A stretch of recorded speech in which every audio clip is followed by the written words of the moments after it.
수익률이 1500%가 넘습니다. 아니, 아파트가 비트코인도 아니고 수익률이 말이 되나 싶긴 한데, 상황극 한번 해볼게요. 9년차 대기업 직장인인 김 과장에게 9년 선배인 팀장님이 말합니다. 어이, 김 과장, 인사부 직원이 나 찾으면 회의 중이라고 좀 해줘. 이렇게 말하고 부장님은 마치 무슨 죄 지은 사람처럼 빠르게 사라집니다. 왜 팀장님은 인사부 직원을 피하고 있을까요? 그의 부서 실적이 좋지 않아 대규모 구조조정이 진행 중이었고 자신의 차례가 왔음을 직감한 겁니다. 그리고 슬픈 예감은 틀리는 법이 없습니다. 초등학교 6학년 쌍둥이 아버지였던 팀장님은 결국 쓸쓸히 회사를 떠나게 됩니다. 여러분이 김 과장 입장이라면 어떤 생각이 들었을까요? 김 과장은 이런 생각을 했습니다.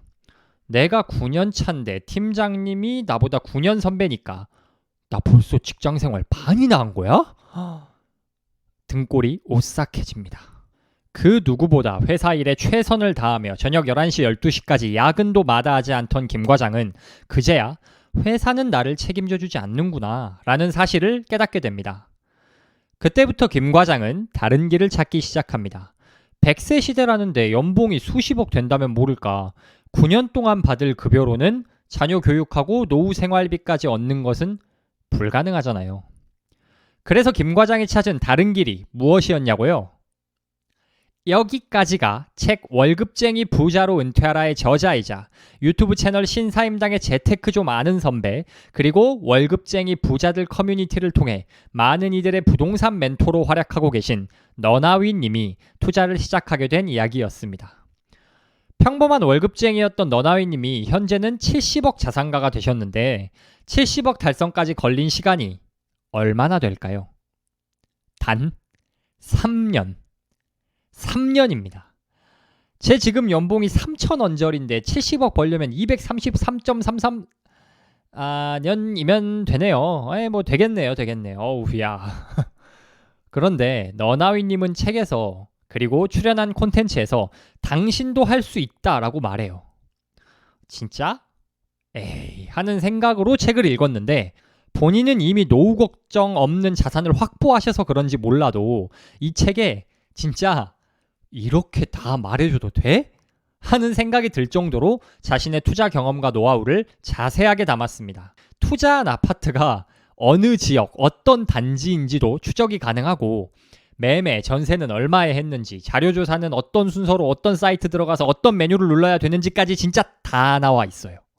투자 스킬뿐 아니라 왜 우리가 투자를 해야 하는지, 투자자는 어떤 마인드를 가져야 하는지 등 꼭 부동산이 아니더라도 다른 투자나 재테크 전반에 적용 가능한 유익한 내용이 정말 많습니다. 다 다루기엔 너무 많아서 제가 생각하는 핵심 요약, 이 책을 통해 배울 수 있었던 성공적인 투자의 비결 3가지를 지금부터 이야기해 보겠습니다. 첫 번째 비결, 저평가된 자산을 사라입니다. 책에 나온 투자 사례를 하나 소개해 드릴게요. 투자 대상을 물색하던 너나위님이 2016년에 경기도 광명시에 있는 한 아파트에 임장을 갑니다. 그런데 그 아파트 입구를 향해 걸어가던 중 불현듯 이상하다. 여기 어디서 본 것 같은데 어디서 봤지? 라는 느낌을 받습니다. 기억을 더듬어 보니 경사가 가파른 출입구가 몇 달 전 임장했던 분당 구미동에 있는 다른 아파트와 비슷하다는 생각이 들었어요.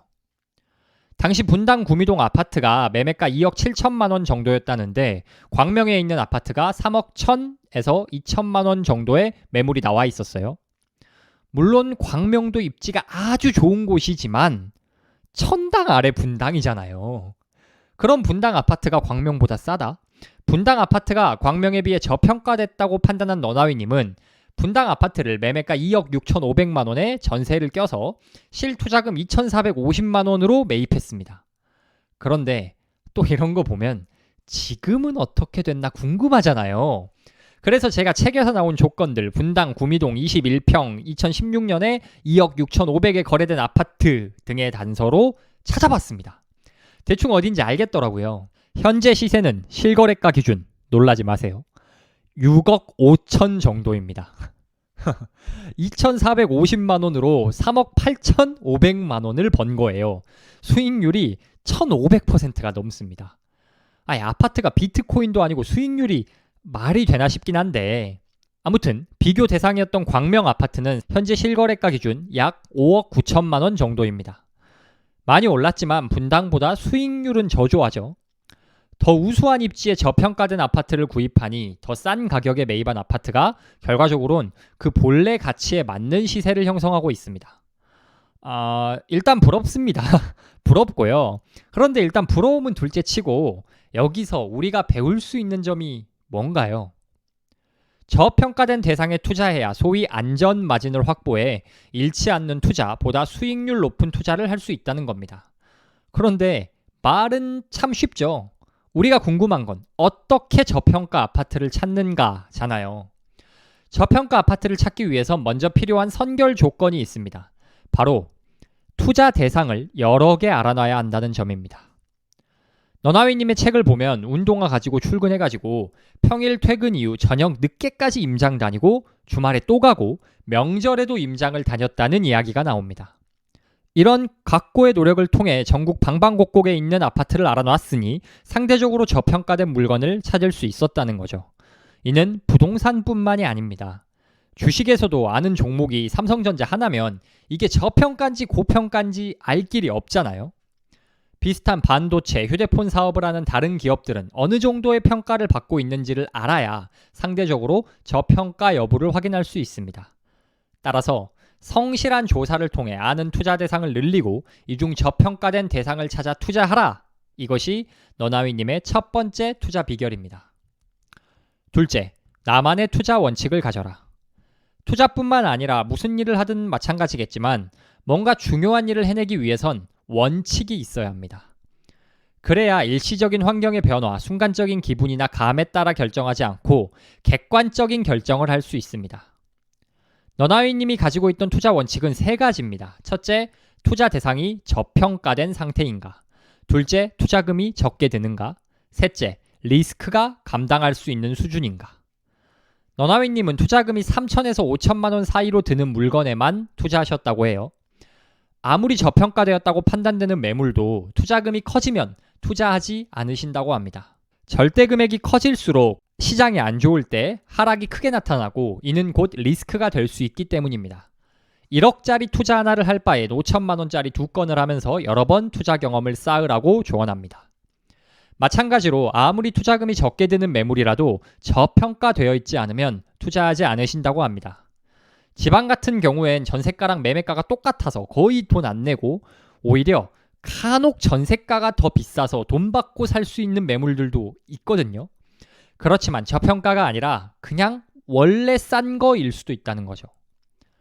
때로는 직감적으로 이 아파트 오를 것 같은데 하는 생각이 들어도 객관적 가격이 저평가가 아니라면 투자하지 않고 반대로 뭔가 마음에 안 드는데 싶어도 투자 원칙에 맞다면 적극적으로 검토하신다고 합니다. 이렇듯 투자 원칙을 확립하고 지키는 것이 투자자로서 성장하기 위한 첫 단계라고 하는데 이는 주식 투자에서도 마찬가지인 것 같아요. 유퀴즈 온 더 블록에 출연했던 더 퍼블릭 자산운용의 김현준 대표님도 주식 투자를 할 때 이 종목은 얼마가 되면 미련 없이 판다 라는 기준을 세우신다고 합니다. 이후 더 주가가 상승할 수도 있지만 그 기업의 가치에 맞는 주가에 도달하면 추가 수익까지 욕심내진 않겠다는 거죠. 부동산과 주식의 고수가 공통적으로 원칙을 강조하는 것이 마냥 우연은 아닐 듯합니다. 마지막, 내가 할 수 있는 일에 집중한다입니다. 사실 부동산 투자라는 행위가 올바른 것인가에 대해선 의견이 나뉩니다. 인간이 생존을 위해 필요한 주택은 결코 투자의 수단이 되어서는 안 된다라고 말하는 사람들도 많습니다. 그렇지만 너나위님은 아파트도 어쨌든 물건일 뿐이라고 말합니다. 물건의 가치는 가격으로 표현되고 그 가격은 인플레이션으로 인해 꾸준히 상승하잖아요. 이는 개인의 가치 판단과 상관없는 그냥 팩트일 뿐이라는 겁니다. 이런 팩트는 우리 능력으로 바꿀 수가 없어요. 지금 집값은 다 투기꾼들의 장난이고 옳지 않아 라고 생각할 수 있습니다. 그렇다고 해서 당장 내 능력으로 집값을 끌어내릴 수는 없잖아요. 안타깝지만. 그렇다면 우리가 집중해야 할 것은 지금 할 수 있는 일이 무엇인가입니다. 너나위님은 이렇게 말합니다. 불평과 불만으로 허송세월할 게 아니라 지금 상황에서 스스로 바꿀 수 있는 범위를 설정하고 무엇을 할지 선택하라 라고요. 지금 집값이 비싸다고 생각되면 부동산 말고 주식 투자를 해도 되고, 그것도 아니면 사업이나 부업을 통해 소득을 늘리면 되는 겁니다. 불평 불만하는 사람들은 바꿔 생각하면 지금보다 더 나은 것을 원하니까 불평하는 거잖아요. 더 나은 결과를 얻으려면 더 나은 행동을 해야죠. 아무것도 안 하고 가만히 있으면 누군가 집값을 떨어뜨려 주거나 나에게 돈을 가져다 주지 않습니다. 어떤 투자를 하던 무슨 일을 하던 더 나은 미래를 위해 필요한 일은 내가 할 수 있는 일에 집중하고 실천하는 것입니다. 지금까지 70억 자산의 부동산 투자자 너나위님이 말하는 투자의 비결 3가지를 살펴봤습니다. 저평가된 자산을 사라, 투자 원칙을 가져라, 내가 할 수 있는 일에 집중하라. 너나위님은 책에서 여러 번 이 책을 읽고 누구나 부동산 투자를 할 필요는 없다라고 강조합니다. 그렇지만 주식이 됐든 뭐가 됐든 투자나 재테크는 필수인 시대가 되었습니다. 그리고 부동산은 실거주 목적에서라도 우리 삶과 때려야 뗄 수가 없는 재화입니다. 월급쟁이 부자로 은퇴하라에서는 부동산 투자 전략 외에도 자본주의의 원리, 저평가된 매물을 찾는 법, 좋은 부동산 고르는 법, 돈에 대한 마인드 등 여러 좋은 내용을 담고 있습니다. 여러분이 부동산 투자에 관심이 없더라도 혹은 부동산 투자는 옳지 않아 라고 생각하더라도 누군가는 이렇게 돈을 벌고 있다, 혹은 내가 보지 못하는 세상이 있구나 라는 것을 깨닫는 것만으로도 이 책은 그 값어치를 한다고 생각합니다. 실거주 집을 장만하는 데에 도움이 될 내용도 많이 담고 있고요. 당신이 월급쟁이이고 보다 나은 삶을 원한다면, 그리고 부동산과 재테크에 대해 아는 것이 많이 없다면 꼭 한번 읽어보시길 추천합니다. 지금까지 더 나은 하루를 위한 이야기 더하이였습니다.